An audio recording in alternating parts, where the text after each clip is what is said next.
Hello, and welcome to a Gap Week episode of We Only Look Thin. I am Katherine Weigel. I am one of your hosts. I've lost a lot of weight. I'm a Tiny Habits certified coach. I am a Thrive Global certified coach, which maybe I'll talk about that in the new year. I don't know. We'll see. And with me today is Donald Weigel, and I am not a certified coach, but I have lost a lot of weight. I am one of your hosts. And I am here to talk about it. You are, and you have a little bit of a rasp to your voice this morning, don't you, Donald? I do have a little bit of a rasp. So to let our audience behind the curtain a little bit, we are recording this on Christmas Eve. Oh, 2022. Aren't we lucky? Everyone else is making cookies and super lucky. So we usually record these episodes in advance in case things happen. And guess what? Guess what? Things happened. Happened. So our household got COVID for Christmas. Yeah, for December, basically. The whole month we have been having it and recuperating from it. So we did a podcast episode when we first started this ramshackle podcast of ours. It's not ramshackle. It's very shackle. I was going to say ragtag, called Winter is Coming, where we talk about preparing for the future, though you don't know what the future will hold. And part of that is recording podcast episodes if you're recording podcast episodes, record them in advance so that you have some buffer. And luckily, we recorded a number of podcasts in November and then have not recorded in a month or so? Yeah, it's been pretty close to a month. Yeah. And guess what? We still haven't recorded a podcast episode. So we needed to take a break. And it's actually been hard to take a break and actually slow down, especially in this crazy holiday season. Yeah. But we are still active in Wolt Place. We Only Look Thin Place, our accountability group.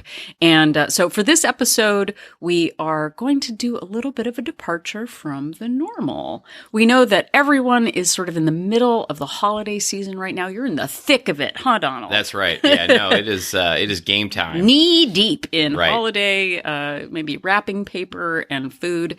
But we wanted to remind you this week that to first watch out, mind the gap in this week. Yeah. First and foremost, watch out. Don't blow your entire year's progress in this week of trying to jam in all the food before New Year when you become your magical new self. Exactly. As we were reminded recently by the movie Spirited, there is no magical overnight fix to this. Like January 1st is not some magical barrier where you become a new you. So just try and not dig yourself into a much deeper hole for the next week. Imagine that hole that Donald keeps talking about. But one of the things, aside from digging yourself into food situations, a lot of us have trouble with boundaries with other people at this time of year. Yeah, that's for sure. If you're listening to this with other people, maybe you shouldn't right now because we're gonna attack other people right now. Yeah. Now, what you could do is what we did, which is get COVID so we couldn't go see anyone. Yeah.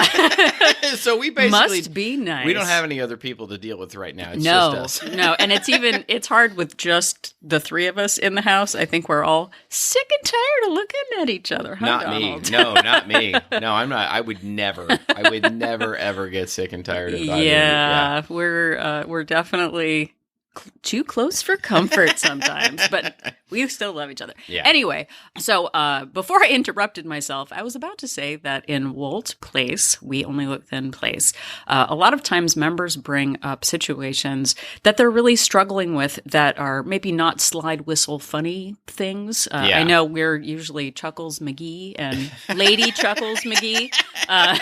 Ladies can be Chuckles McGees too? Wow. You ladies can do anything these days. But a lot of times, the person that you see on this podcast with your eyes, I'm actually generally more serious in Wolt Place, which might be a bummer to some, but I'm more than one person. Ask our daughter how serious you are. Oh my gosh, yeah, she does not think I'm funny. Not at all. Anyway, but a member in the group posed a question about how to deal with family and friends who don't necessarily have your same values around your health goals. Yeah. Whether it's people who appear to the naked eye to be a naturally slim people. Yeah. One of these days we need to interview. We keep threatening to interview a naturally slim person to ask them what they do with all their free time. They probably, invent new cure-all drugs and stuff. I mean, they have so much free time. Yeah, I don't know what you do when you're not always thinking about food. But whether you just have family members who don't share your ideals or who maybe judge you harshly for whatever lifestyle choice you're making, I know I have struggled with that, or friends who might not be in the health and fitness world who might actually judge you for wanting to, change your body.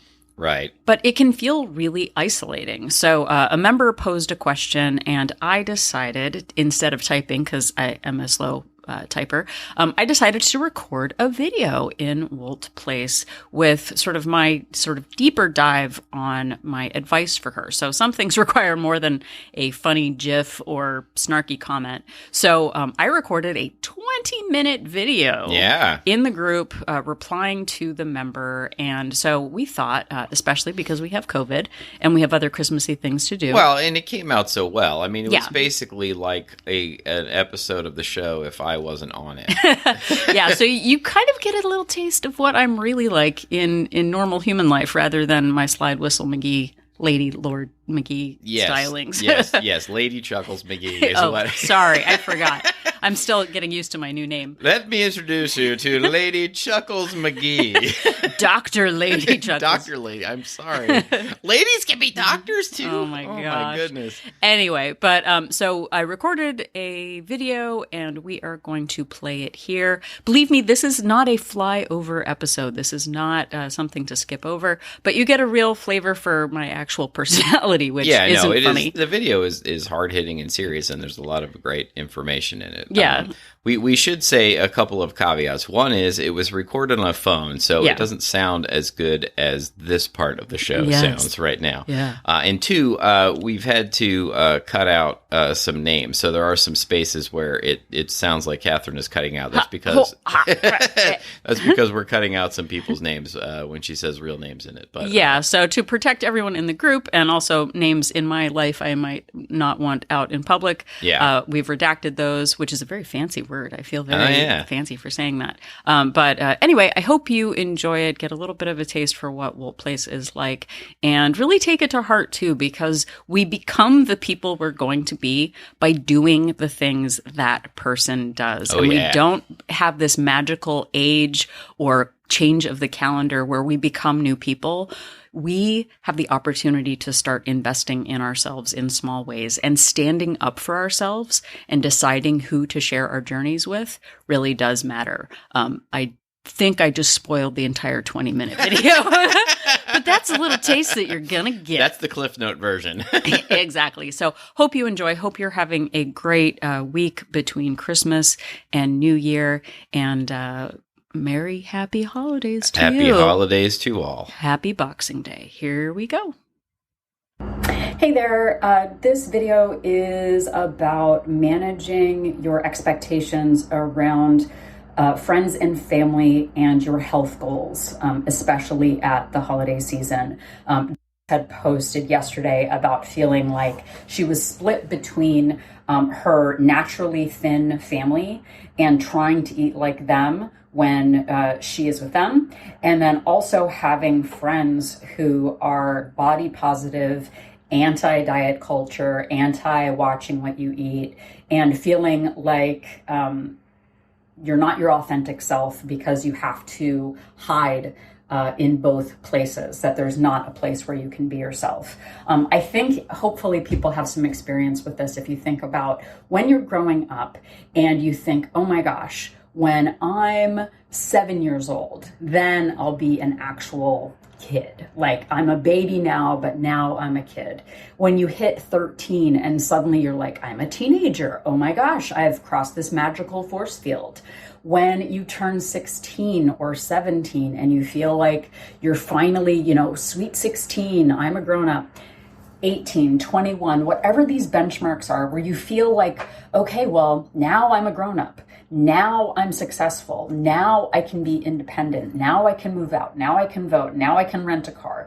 There are all of these benchmarks where we feel like magically we'll be imbued with this new feeling of being, a better, more grown-up version of ourselves. And some of that happens. Some of that, okay, we move out, we get a job, we feel like, okay, this is what a grown-up does. This is what an adult does. But we still go back to those old habits or those old constructs and paradigms when we're around family. I don't feel like a full grown-up when I'm around my parents or when I'm around my in-laws. I feel like I have to defer to them, like, okay, well, they're the grown-up and I'm the kid. And we never feel really like entitled to our own space and feelings and needs. Well, I don't want to rock the boat. Well, that's what the family wants. Well, I only see them once a year, so I don't want to make a big deal. And I deferred myself for so many years in so many different ways, not wanting to rock the boat, not wanting to tell people how I felt. And it ate me alive. And it led me to secret eat, have resentment, not want to see people.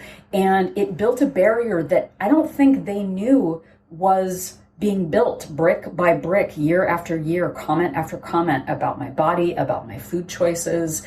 I would go to families' houses for the holidays, and I would bring a case of protein bars to eat in secret in the bedroom so that I could eat and not feel embarrassed about eating in front of them. And all it did was get me to eat in a fake way in front of them and then eat in private and feel shame about my eating habits. And that's not healthy. It's not healthy, but I felt like I don't have the right to tell people how I feel. I'm broken. I just need to fix myself so that I can be around people. When in reality, I didn't in all of this weight loss thing, I had no idea that my boundaries were an issue. I thought I had a recipe issue. I thought I had an issue with how many steps I was getting or how many vegetables I was eating. What I had a problem with is telling people authentically what I needed, what my boundaries were, and how their actions make me feel. And once I got in touch with really exploring behind the surface of what happens when judges my portion size. What happens when someone says, oh my gosh, you'll never lose weight if you eat pancakes. Oh my gosh, that salad is huge. Oh my gosh, I can't believe you're hungry again. Oh my gosh, how could you do that? How could you? And I would just cave in on myself. And what it led me to do was secret eat and have resentment and feel shame. And all of that led to disconnecting from those I love. And once I saw that I was diminishing myself and pulling back and almost waiting, oh my gosh, okay, well, when I'm 40, then I'll be a grown up. Then I'll be able to tell people. When I'm 50, then I'll be able to tell people what I need. Deferring it to this magical time where suddenly I'll be this new person who's justified. My grandmother is 97 years old. She just turned 98.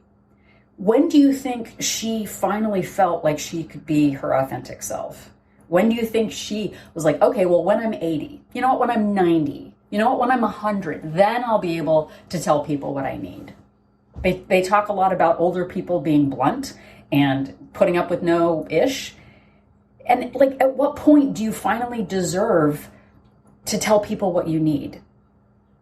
I'm not saying they have to agree with you or support you, but at what magical age do you suddenly become worthy of your own story and your own needs? I personally waited until basically perimenopause. When I started having hot flashes, I was like, if not now, when? If not now, when do I get to own my needs and tell people what I need? And I'm not saying cut people out altogether and, be distant and objectionable and cruel. That's not what it's about. But it's about getting in tune with what you actually need to thrive, not just survive. I remember when decades, the first time she said it, I was 17 or 18 years old. You're never going to lose weight eating pancakes. What is she, Mrs. Butterworth? What is that? She's the arbiter of all things and has done extensive pancake research. It was bull. It was ill-informed and unhelpful, and all it did was build a rift between us that I don't even think she knew was there. And I let her opinions and friends' opinions guide my choices and bring me shame for decades. And when I finally realized that I could just think about it and go like, so what does this do? How does this serve me? What it got me to was, when judges my portion sizes, I feel shame. My shame leads me to feel distant, unloved, and it leads me to secret eat. And when I finally was brave enough to just tell her, when you question my portion sizes, it makes me feel shame and it leads me to secret eat, and it's not helpful. She was like, holy, like, she was shocked. She has no problem giving her opinion. And it was the first time in my 40s when I finally got to the point where I just laid it on the table. And the more honest I've been about how people's comments affect me, the better my life has gotten. The more authentically I can be myself. And the more I actually think about, okay, so where's this path taking us? Where is the path taking you with your family? How is this building a greater connection? And believe me, there are people who do not respect your boundaries, people who do not agree with what you're doing, and they don't deserve your story. They don't deserve that part of you, that tender part of you. And you don't have to give it to them. I've said this before. I have a brother who sees me as a project. Every time I see him, he's trying to sell me his new gizmo, his new gadget, his new get-rich-quick scheme, the way he eats, eat like this, green smoothies, quinoa, whatever. But he sees me not as a woman, but as a project, someone to fix. And I am not a project. I am not a project, and you are not a project. You are working to unburden yourself with years of judgment and self-doubt. And you're still trying to figure out who you are. I'm still trying to figure out what makes the best version of me. And once I decided that my brother did not deserve my story, he does not deserve an explanation, I don't need to explain myself to him. And once I realized, I don't need to show up to every fight I'm invited to. It was mind-blowing. And it was so freeing. I don't need to engage. I don't have to have a comeback. I don't have to have, I don't need to lay out my 5-year plan. I don't need to justify anything, and neither do you. In the book, and I know this is going on, so here we go. This is like a mini podcast. In the book, The Gifts of Imperfection by Brené Brown, it's a little woo-woo feelings based. I know that's not for everyone, but she talks about sharing shame and trusting people with your feelings, like your true, essence. And that people have generally 5 ways of responding to that. Either you tell them something like, it leads me to secret eat, and they go, oh, it's not that bad. They try to diminish it. They say, how could you do that to yourself? Which again, breeds shame. They try to minimize it. Oh, that person at work was terrible to you. Well, I'll slash their tires. Ha ha ha. That's not. They try to fix your problem. Oh my gosh. Okay, well, what can we do? How can we fix this? Or they try to one-up you. Oh yeah, you had a bad day, I had a bad day. Oh, you feel shame? Well, how about me? I feel shame. And they diminish yours by lifting theirs up. And once I realized for myself that I was the fixer, I was the one who was like, let me fix your problem for you. Here, this is what we do. You're not letting yourself sit in your feeling and just be recognized. Just have someone say, I see you, and thank you for trusting me with your feelings. And it is not only empowering to realize that you don't have to fix everyone's problems, but it's also empowering to know what you need from others. I don't need you to fix my problem. I don't need you to diminish it. I don't need you to one-up me. I don't need you to tell me I was an idiot. What I need you to say is, thank you for trusting me with that. How can I support you? What do you need from me right now? Do you just need a hug?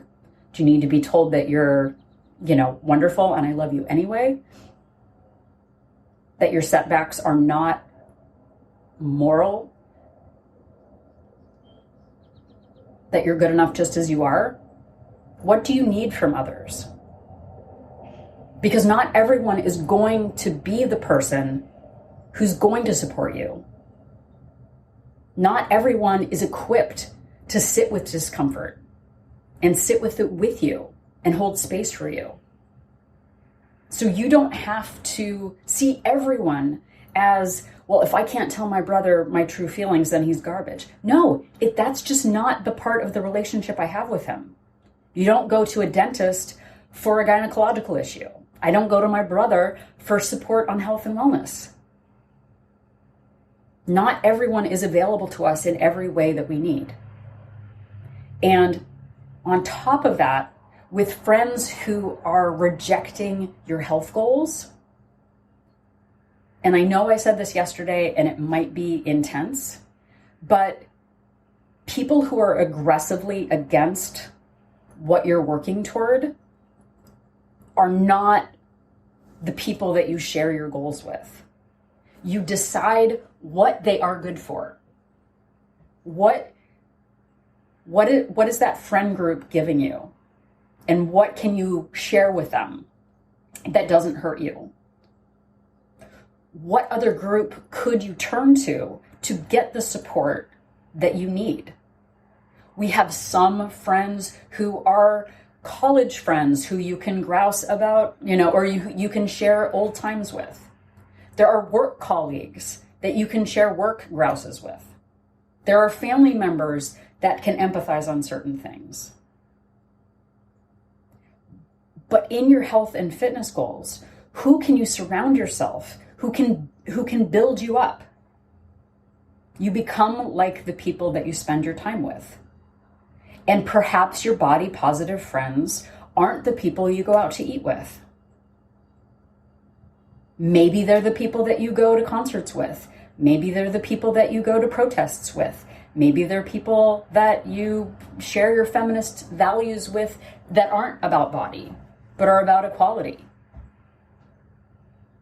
Maybe you find a local group who are working on improving their relationship with food, eating more wholesome foods, eating vegetarian food, taking a class on vegetarian cooking or sustainable cooking. Maybe you join a fitness class geared toward, activity and body positivity, but not shaming for working out. I know, is it the This Girl Can group? Joining a body positive Zumba class or jazzercise or, pickleball or whatever it is. People who are working on not judging, but investing. It's not enough, and this is something my dad said once, it's not enough to be an interesting person. Oh, I do this, and I do this, and that's very interesting. What are you interested in? What can you start cultivating? How can you surround yourself with people of common interest? Where do you find them? It might take some experimenting. But we don't become the people we want to be magically by an age, by a relationship status. We become the people we want to be by doing the things that person does. That person shows up for a fitness class with other women who are vulnerable and self-conscious, but do it anyway. You stretch your body to make it feel good. You walk to get fresh air and clear your mind. You don't drink every day because you know it makes you feel sick.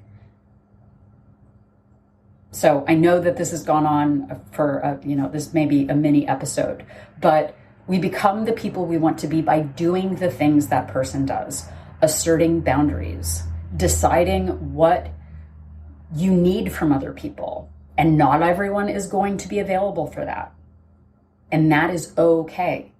Decide what roles certain people in your life are good for. These people are good for a laugh. These people are good for good, deep conversation. These people make me nostalgic. These people feel like home and family and connection. And these people are pushing me to be a better version of myself, someone I'm working on becoming. I'm working on becoming confident. I'm working on becoming fit, on strengthening my body and my mind. And not everyone is going to fit every need you have. And that is okay. We don't just use one seasoning in life. Different seasonings for different foods. And the same thing is with our connections with people. And it's okay to compartmentalize those. And it might mean that you're shifting away from people. It might mean that your relationships are going to change. And that's okay. Because it leaves you open for what's next and who's next. And some people, I know this sounds cheesy, some people are with us for a season. When something feels intense in college, in a class, there's this deep connection, and it might be fleeting, and that's okay. But expand your circle. Find people who model the behavior that you want more of in your life, and lean toward them. And we ourselves are more than one person. We are daughters, we are partners, we are business associates, we are neighbors. And some things are going to conflict, and it's complicated. It's not like, okay, this is who I am and I'm the same person in front of every single person. We can be chameleons too, and that is okay. We don't have to be available to fit everyone else's need either. You can come to me for funny GIFs. You cannot come to me for poetry. So you don't have to be everything to everyone, nor does everyone have to be everything to you. But work on that building block of being curious and being active in moving toward becoming the kind of person you admire. Physically, mentally. And that might mean shedding some relationships. It might mean leaning into others. But we don't magically become adults. There's no magical age where we suddenly deserve a place at the table. We become those people by doing the things those people do. And I don't want anyone, I'm 48, I don't want anyone in their 20s, 30s, or early 40s feeling like they don't deserve to have a voice. Because that builds resentment, guilt, shame, and it builds a barrier between you and having deeper relationships. So I'm going to stop talking now. This is really long. Hopefully you can just listen to this and not have to watch me for 25 minutes. But this is a constant battle to define yourself and to decide what kind of people you want around you and who fills your cup and who empties it. And I want a fuller cup in the coming year, and I want that for you too. So what do you think? Did you stay around for the very end? Let me know. I believe in you, and I hope you can believe in you too.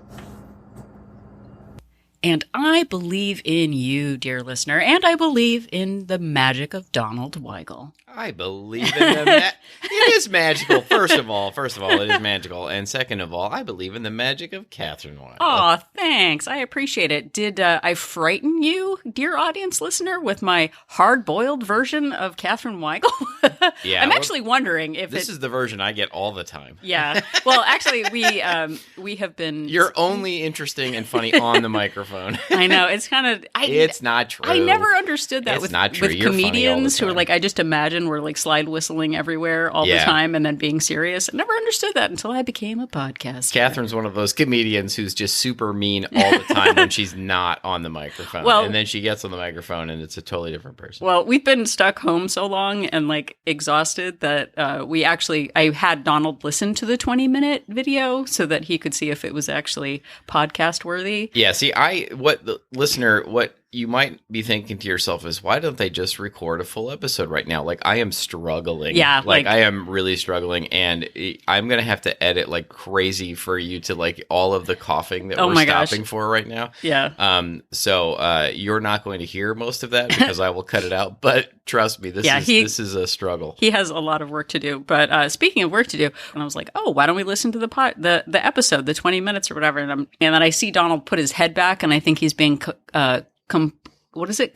Completed? No. Wow, contemplative. Now I can't say contemplative. Yes, you messed me up. Contemplative. And then I finished the video and looked over, and he was totally sleeping. And I was like, hey, so what'd you think of the episode? He's like, yeah, no, it's great. Yeah, let's just put it out. So I don't actually know if he's actually heard the whole thing or not. I'd listen to it again. Oh, okay. I was just trying to be snarky. See, I'm funny. Yeah. I'm funny, everybody. I'm lifting you back up. You're just mean is what you are. I'm not mean. Maybe I am mean. I don't want to tell you how I feel, so or how to feel. Yes. Anyway. So in conclusion, dear listener, remember, you become the person you're going to be by doing the things that person does. We don't magically become new people who have a voice and a place in our lives.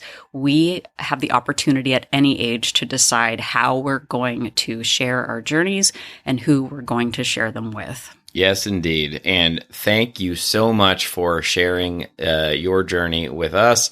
Thank you so much for listening. We are grateful to each and every one of you.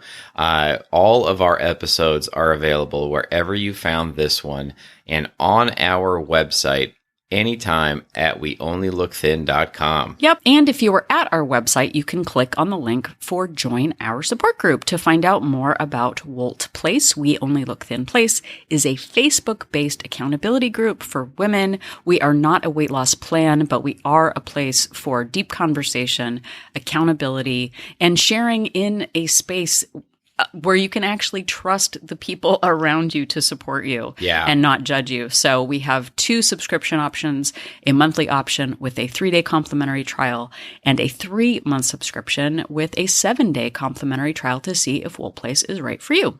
And Catherine posts lots of videos like that and does Zoom meetings, one-on-ones, all kinds of things to really help support everyone that's in the group. I'm very proud of the work that you do there. Thank you. And if you'd like to interact with us in other ways, you can find us on social media. We are at We Only Look Thin on Instagram, Facebook, and Twitter. Or you can send us an email to weonlylookthin@gmail.com. We appreciate compliments, first of all.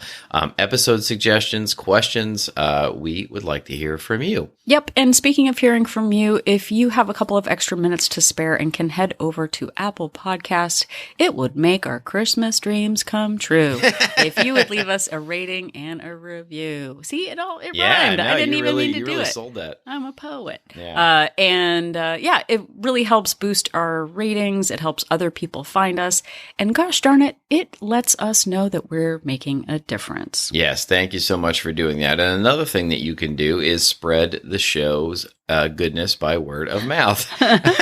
You can tell somebody about it. If you know somebody who might enjoy it, if you're in an online group and the subject comes up, we would really appreciate a shout out. That is really one of the best ways in which the show grows, and we are grateful. Yeah, we are. We've gotten new members from Reddit and from other Facebook groups like Lose Weight, Eat Pizza and other MFM. If you're MFM, you know who you are, groups. And it just really does mean so much to us to know that the word is getting out and new people are finding our podcast every week. It sure does. So if you're not sure if you love the hard-boiled Katherine Weigel or the Lady Dr. McGee Chuckles version of Katherine Weigel, just remember that Donald and I are... Why can't I love both? An inspiration.